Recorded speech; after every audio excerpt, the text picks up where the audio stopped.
जब हम मकान लेने जाते हैं या कोई भी प्रॉपर्टी में इन्वेस्ट करते हैं तो फिर अ, हम सही से कैलकुलेट नहीं कर पाते या फिर जो ब्रोकर है या जो बिल्डर है वो काफ़ी चीज़ों को हिडन रखता है और हमें बाद में अचानक झटका लगता है और यार ये भी पैसा देना है हम। जी, देखिए, बिल्कुल कौशल जी, मैं आपको एक चीज़ और बताऊँगा। जैसा कि आपको भी पता होगा, हर सोसाइटी में, आप किसी भी सोसाइटी में जाते हैं, किसी भी लोकेशन में जाते हैं, लाखों डीलर्स बैठे हैं, लाखों ब्रोकर्स बैठे हैं। लेकिन उनमें से कितने ब्रोकर्स एक्सपीरियंस्ड हैं, कितने ब्रोकर्स को नॉलेज है? नॉलेजेबल ब्रोकर्स ढूँढना सबसे बड़ा टास्क होता है। देन आपको देखना पड़ता है, एजुकेटेड है या नहीं। वो ब्रोकर्स क्या करते हैं, रेंटल का काम करते हैं किसी भी सोसाइटी में। एक सोसाइटी में कर रहे हैं, 2 सोसाइटी में कर रहे हैं, उन्हें भी फ्रेश का काम मिल जाता है। मैं आपको देखो आज ये चीज़ ओपन नहीं करते, लेकिन फिर भी मैं ओपन कर रहा हूँ हमारे बायर्स के लिए।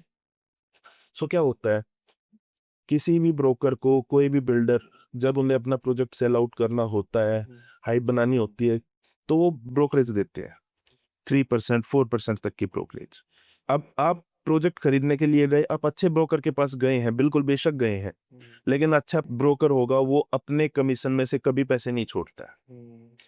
आप मेरे पास आए, आपने देखा मैं पैसे नहीं छोड़ रहा हूँ।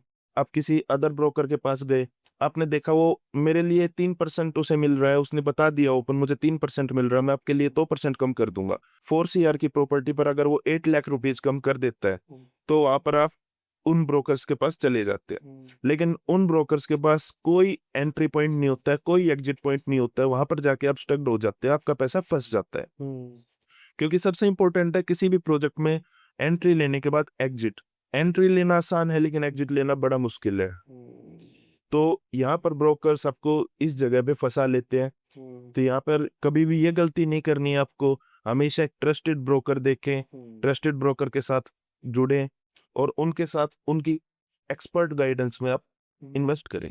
बिल्कुल, सही बताया क्योंकि जनरली ये होता है कि जो ब्रोकर होता है वो हमेशा अपनी कमीशन पे ही काम करता है। उसका फ़ोकस सिर्फ़ कमीशन पे होता है।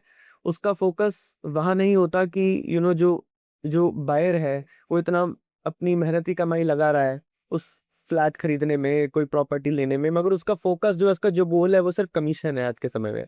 सर एक्चुअली क्या होता है ना, ब्रोकर्स हैं, वो कोई फर्म नहीं रन करते, कोई भी लोकल फर्म बना लेते हैं। उसके बाद उन्हें मतलब नहीं होता किसी चीज़ से, उन्हें कमीशन से मतलब होता है, लॉन्ग टर्म के लिए रिलेशनशिप मेंटेनेंस से उन्हें कोई मतलब नहीं है कि हमारे रिलेशन कैसे रहें। क्योंकि कोई भी एक इंसान आ रहा है, वो ज़रूरी नहीं है कि फर्स्ट टाइम बायर है तो एक बार ही इन्वेस्ट करेगा।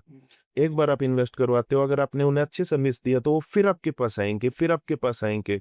सो जो रियल एस्टेट में मेन ब्रोकर्स को इस चीज़ की नॉलेज है बहुतों को, लेकिन बहुत कम लोगों को नॉलेज है कि रेफरेंस बेस्ड काम होता है, कभी भी हम डायरेक्ट काम नहीं कर सकते। इसमें सारा वर्क जो होता है रेफरेंस का होता है। सो एक क्लाइंट के साथ हम कितने अच्छे से रिलेशन मेंटेन करते हैं, ये उस पर डिपेंड करता है टोटली।